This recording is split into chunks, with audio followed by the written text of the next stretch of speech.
Ukraine की तरफ से बहुत सारे दावे हो रहे हैं और इन्हीं में से दो दावे ये भी हैं कि पुतिन के दो जनरल को युद्ध में मार गिराया गया है और मेजर जनरल आंद्रेई सुखोवत्स्की को और कुछ दिन पहले यूक्रेन की सेना ने मार गिराया था और उसके बाद मेजर जनरल विताली गेरासिमोव इनको भी सोमवार को यूक्रेन की सेना ने मार गिराया है, यह दावा किया जा रहा है। तो मेजर जनरल विताली गेरासिमोव और मेजर जनरल आंद्रेई सुखोवत्स्की पुतिन के दो जनरल, इन दोनों ही जनरल की मौत हो गई है, उनको यूक्रेन ने मार दिया है, यूक्रेन की तरफ से दावा किया जा रहा है।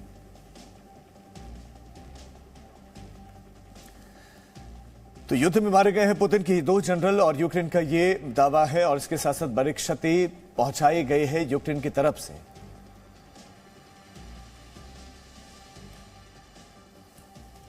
मेजर जनरल आंद्रे और मेजर जनरल विताली, इन दोनों को ही यूक्रेन की तरफ से दावा कि युद्ध में हमने मार दिया है।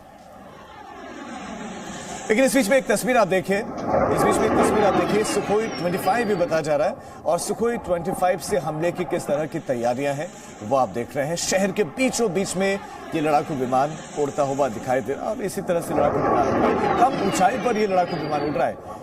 सुखोई 25 में बताया जा रहा है जो हमले की तैयारी में है।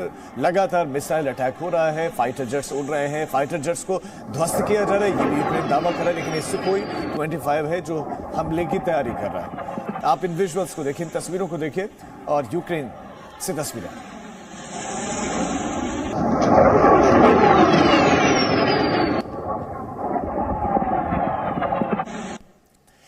जल्दी से कुछ और तस्वीरें आपके सामने रखते हैं। एक तस्वीर आपके सामने, तस्वीर है खार्किव की जहां पर रूस ने हमला किया है और ये एक बिल्डिंग, ये एक इमारत, अब ये इमारत दरअसल खंडहर बन चुकी है। रिहायशी इलाकों पर भी मिसाइल अटैक, जिसकी उम्मीद नहीं थी कि सरकारी इमारतों को तो टारगेट करेंगे लेकिन रिहायशी इमारतों को नहीं, लेकिन रिहायशी इमारतों पर भी हमला हुआ और हमले के बाद बिल्डिंग, आप देखिए क्या स्थिति है। खास मेहमान हमारे साथ लगातार बने हुए, सुरेश गोयल जी हमारे साथ हैं, पूर्व राजनयिक एसपी सिन्हा जी भी हमारे साथ लगातार बने हुए हैं। एसपी सिन्हा सर, 13 दिन तक सवाल यह है कि परमाणु संपन्न सामने रूस है तो यूक्रेन कैसे रोक पा रहा है रशिया को? इसके कई बिंदु हैं। पहला पॉइंट कि जिस तेज गति से रशियन आर्मी ने समझा था कि कीव कब कब्जा कर लेगा, वो हो नहीं पाया। देखिए, आप तो यहाँ पर चैनल पे रहे हैं बहुत बार, कहा गया था कि डे 2 पे रशियन टैंक्स जो है वो 10 किलोमीटर दूर हैं। फिर शाम के वक्त बीबीसी ने क्लैरिफाई किया कि रशियन टैंक्स 30 किलोमीटर दूर हैं। रशियन टैंक्स का स्पीड है 65 किलोमीटर प्रति घंटा।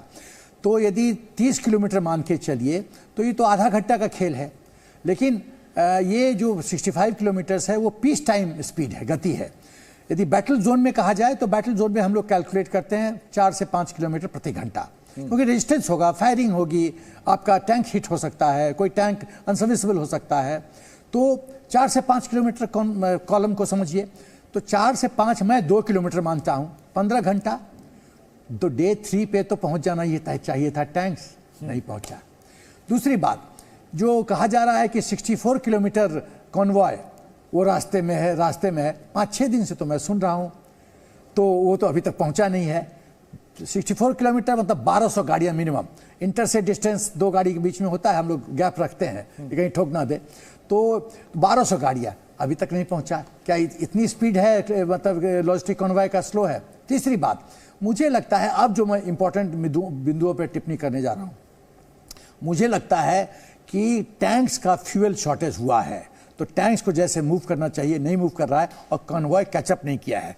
एक और बिंदु कि जिस तरह से रेजिस्टेंस आ रहा है सिविलियंस के द्वारा, टैंक के सामने खड़े हो जाते हैं, लेडीज हाई हील्स पहन के डेमोन्स्ट्रेशन करती हैं, और मुझे लगता है कि रशियन आर्मी थोड़ा कॉशसली, बहुत सतर्कता से आगे बढ़ना चाहता है। यदि वो सिविलियंस को क्रश करेगा तो HR इश्यू होगा, हम पूरे विश्व में हंगामा होगा।